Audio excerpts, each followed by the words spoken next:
Everyone thought he'd inherit a legendary class. You are granted nothing. Yet his blade told a different story.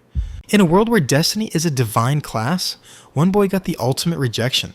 Nothing. He's the only classless person alive, yet he ignores fate, mastering deadly techniques through sheer will and enters a tournament to save his only home. Watch him defy the gods and the odds by facing and defeating 5 elite, class-blessed warriors in a single day. The story is set in a vibrant fantasy world where the course of a person's life is decided by the class they receive from the goddess on their 10th birthday. We meet Errol, a young boy from a prestigious family. His mother is known as the Sword Saint, and his father is a famed archmage. Naturally, his parents and sister are buzzing with excitement, fantasizing about the legendary class Errol will inherit. The day of the ceremony arrives. At the church, a priest stands before an altar, assigning classes: blacksmith, chef, and so on. Errol's sister whispers about the influence of their parents' classes, further raising the crowd's expectations. When Errol steps forward, the excitement is palpable.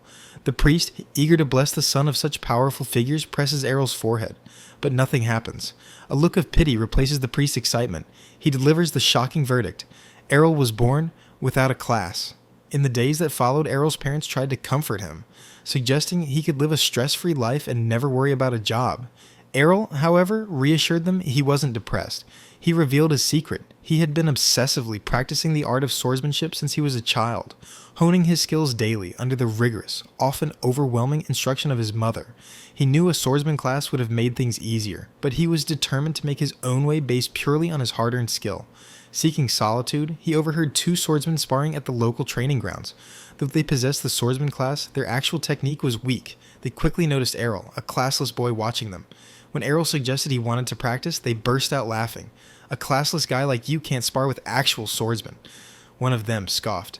Errol, utterly unimpressed by their clumsy display, simply asked, "Would you like to spar with me?" They agreed, assuming it would be an easy lesson in humility. The only condition was that Errol had his divine protection, a basic magical barrier everyone is born with, so they wouldn't accidentally kill him. Errol confirmed he had it, but dismissively added, "I don't need divine protection to beat brats like you." This enraged the first boy, who swung his sword hard. Errol, moving with impossible fluidity, easily parried the attack. As the boy swung wildly and his friend jumped in to make it a 2-on-1, Errol blocked, deflected, and dodged every blow. He realized that compared to his mother, these boys were nothing. In a flash, he disarmed the first with a quick pommel strike to the chin and knocked the second over his friend. Their pathetic cries of unfairness were silenced by the arrival of a serious-looking, red-haired boy. The new arrival berated the 2 sore losers and then turned his attention to Errol. He immediately challenged Errol to a duel, claiming Errol's only advantage was inherited ability, which was no match for a true class user with basic training. He introduced himself as the son of Captain Evans, the village guard leader. The duel began. The red-haired boy was much stronger and pressed a fierce attack, but Errol's defense was tight, a result of sparring with the Sword Saint. Their speed was impressive, leaving the defeated boys stunned. Errol noticed, however, that the red-haired boy was fighting with too much anger, making him sloppy. Just as Errol looked for an opening, the boy lunged and used a special ability, the aerial slash. Errol blocked the first slash, but the second struck him squarely in the chest, knocking him to the ground. "What kind of trick was that?" Errol asked, surprised. The boy smugly informed him it was a skill, something a classless loser could never learn. The loss, however, didn't crush Errol. It motivated him. He went into the deep forest and began an intense training regime. Day after day, he attacked a dummy target, trying to replicate the aerial slash. After countless tries, he managed to perfectly execute the twin slash. His celebration was cut short by a goblin attack, but Errol spun and used his newly mastered twin slash, dropping the creature immediately. Suddenly, a massive roar erupted from the forest depths. Errol initially planned to run for the village, but he heard the shout of a boy and realized someone was in trouble. Deep in the woods, he found the red-haired boy, the captain's son, badly beaten and bleeding, facing a massive hobgoblin. Errol knew the boy would die before the guards arrived. Sneaking up on the monster just as it prepared a final blow, Errol unleashed a perfectly replicated twin strike, slashing clean through the hobgoblin and killing it. The red-haired boy was astonished. After taking holy water from Errol to aid his recovery, he demanded to know how Errol used a class-based skill. Errol explained, "My attack has nothing to do with having a class." Anyone with enough skill, speed, and power can replicate it. He had analyzed the attack and practiced until he understood the basics, giving him complete mastery over the technique. Still unconvinced, the boy challenged Errol to a final match. When the boy used his twin slash, Errol didn't just block it. He countered and then added a third slash that hit the boy and knocked him down. Errol explained that unlike class-bound skills with limitations, his only limit was his own power, meaning he could add as many slashes as he was capable of executing. The quest for Brecha 5 years pass.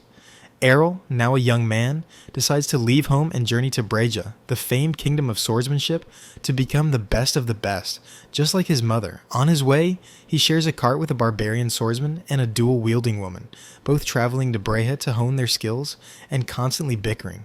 Their journey is interrupted by a fierce horde of orcs led by a huge orc leader. When the two high-caliber swordsmen immediately flee in terror, Errol, without a word, climbs off the cart.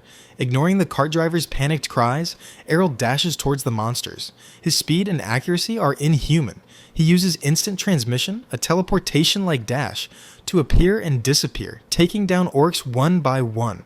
When surrounded, he uses a spinning attack he learned from his mother, a legendary move known as the Blade Dance. To the cart driver's shock, this skill is typically only used by women of the Sword Princess class. Errol, however, isn't bound by such norms. He finishes the fight by expertly dodging the leader's attack, jumping onto its back and burying his sword in its skull. When the dust settles, a child in the cart asks him what his class is. Errol simply replies, "I don't have any class," leaving everyone stunned. He recalls his mother's reaction 5 years prior when he showed her his replicated twin blade skill. She had been overjoyed and had promised to teach him all the skills of the Sword Princess class.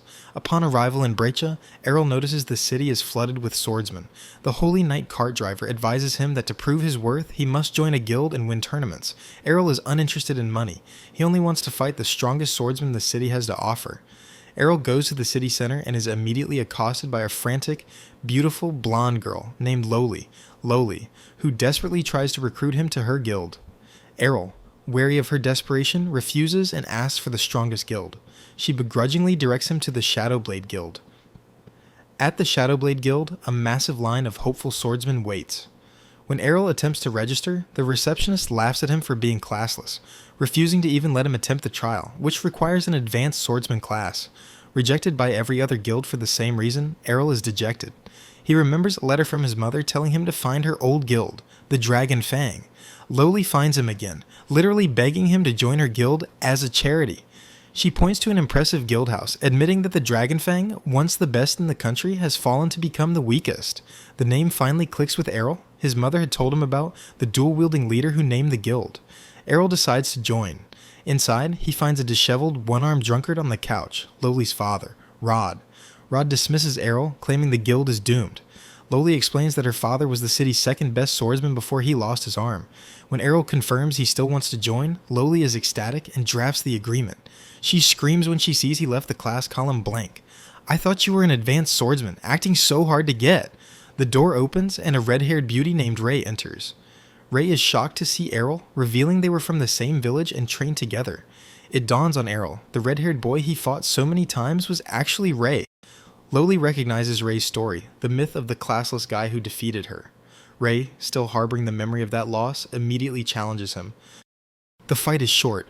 Ray uses her twin slash attack, and to Errol's shock, her slashes blast through his defense, hitting him in the chest. Ray reveals her power swordsman class, which lets her use a 5 times heavier sword, giving her 5 times the power. The next time she attacks, Errol uses a legendary move. He creates an after image of himself, distracting Ray while he hits her from behind. He quickly realizes Ray is too tanky to take down easily, but uses his mother's signature counter to bring Ray to her knees, ending the fight. Loli's demeanor changes completely. She reveals that Dragonfang is in crippling debt and that to escape it, they must enter the tournaments as a 3-person team. Errol is thrilled at the prospect of fighting strong opponents. Tournament and trial by fire. The next morning, Loli and Ray explain the tournament structure. They are B-rank swordsmen, meaning they're good, but the other guilds will have 5 members, likely including high-ranking individuals. They will have to defeat multiple opponents each. Loli is confident, believing 3 B ranks give them a chance. Errol, however, immediately grabs Ray, pleading with her to hit him with her sheathed sword. He wants to master her reinforcement magic technique to harden his outer mana shield. Ray is shocked. Skills are divine and cannot be learned. Errol reminds her he already learned the twin blade slice and instant transmission. To prove his point, he grabs her massive heavy sword, unsheathes it, and swings it with effortless grace. Rei is speechless, finally accepting that his power comes from sheer dedication. She agrees to the training, hitting him with her sheathed sword until he is bruised and battered.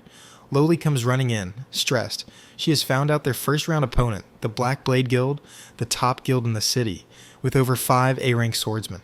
She reveals the full extent of her gamble. She took out a loan and put the guild house as collateral.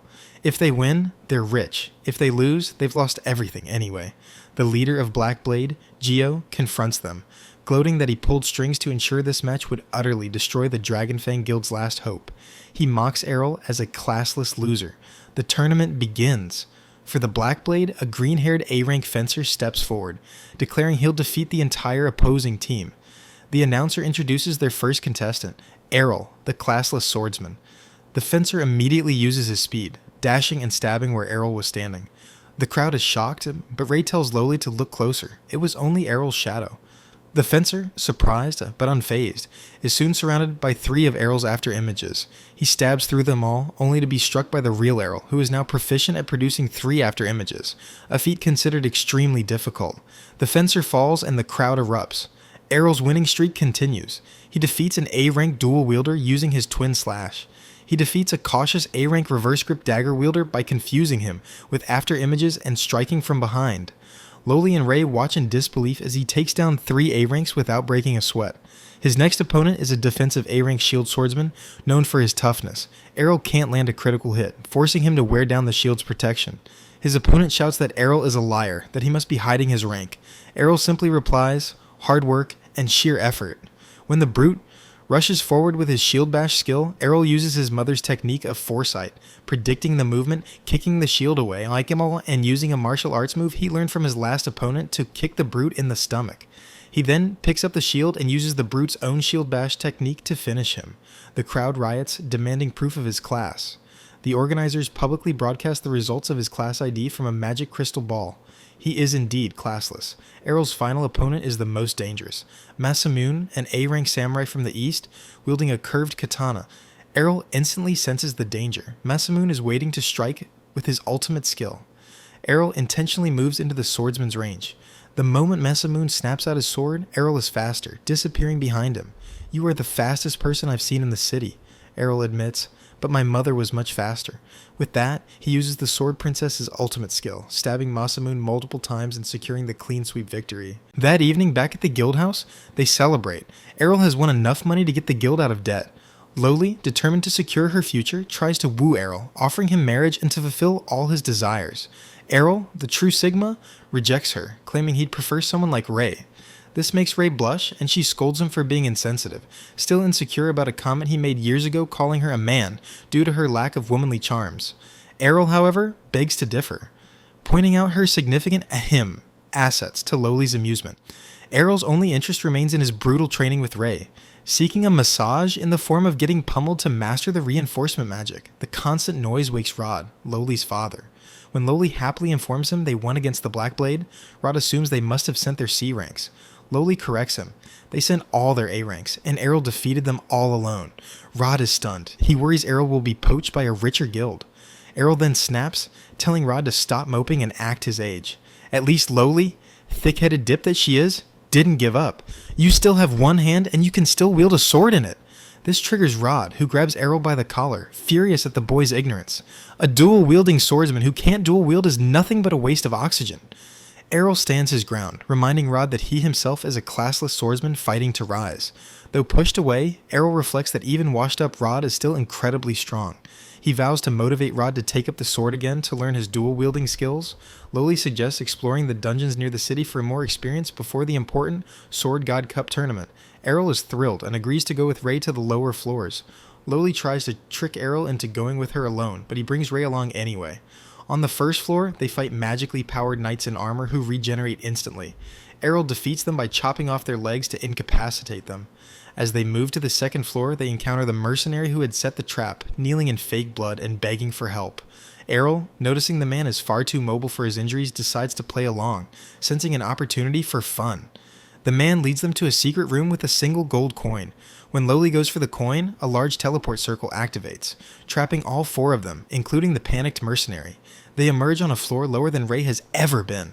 Suddenly, a knight in rainbow enchanted armor appears, the mythical sword god. The mercenary screams in terror. The sword god sends a massive aerial slash that breaks the dungeon walls. Errol shoves Lowly out of the way, barely blocking the next attack, which shoves him into the wall.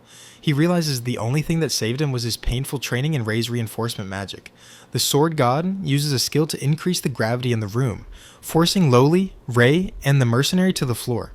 Errol, having trained in extreme conditions with his mother, easily maintains his stance. He uses the gold coin to nullify the gravity attack, creating a small opening. Errol exploits it fully, unleashing one of his strongest abilities, Infinite Break. The sword. God shatters into pieces. Back at the bar, Rod is confronted by Jorg and his cronies, who gloat about having trapped Rod's daughter in the dungeon. Broken, Rod lunges at Jorg but is easily pushed aside. Just then, Errol, Lowly, and Ray walk in, hungry and safe. Rod rushes to Lowly, hugging her in relief. Ray exposes Jorg, revealing his crony confessed to the trap. Jorg, like a slimy politician, denies everything, claiming everyone is responsible for their own safety. Errol, oddly, agrees with the point, much to Jorg's smug satisfaction. Rod vows revenge, but Jorg simply calls him a washed-up drunkard and leaves. And so, the journey of the classless swordsman continues, with Errol now looking forward to whatever new tricks his enemies, both human and monster, will throw at him next.